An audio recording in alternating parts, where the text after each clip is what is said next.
I'm Jim Shelter, reporter for the Florida Times-Union. And strangely enough, I was actually taking my daughter to college at FSU the other day, about a week ago, and stopped by a rest stop near Tallahassee, and noticed on the bulletin board there a series of missing persons flyers. And the first one that caught my attention was one involving Kamiyah Mobley. It immediately struck me. I had not thought about that case in some time.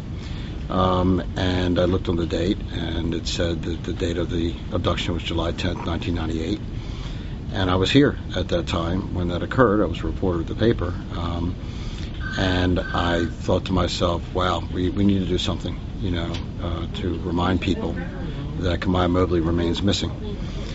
She was abducted from her hospital room where her mother was about mid-afternoon on that day. It was a Friday.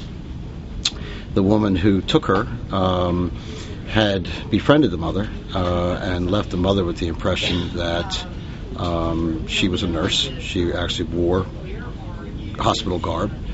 She had also fooled the nursing staff by convincing them that she was a member of the family, that she was a relative. The amount of work that we put into it and the dynamics of the case, it's essentially unforgettable. And on occasion, you'll see a poster or a bulletin somewhere that only solidifies how big of a case it is. The case was ultimately turned over to a cold case detective at the sheriff's office, Rodney McKean, who is a hard-driving, hard-working guy.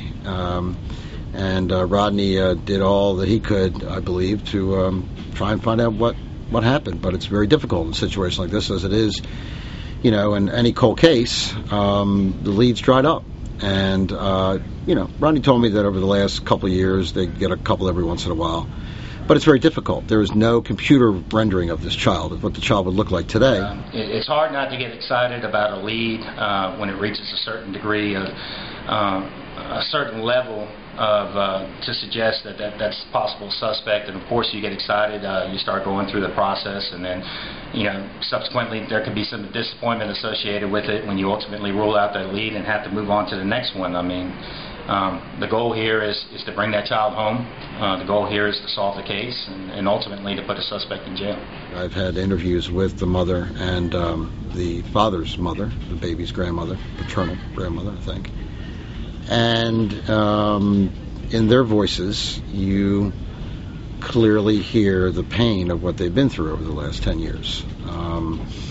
They miss Kamiyah. And they have spent birthdays and holidays and year after year after year suffering from not ever knowing what happened to her and not knowing, as they told me, whether or not they're passing her on the street.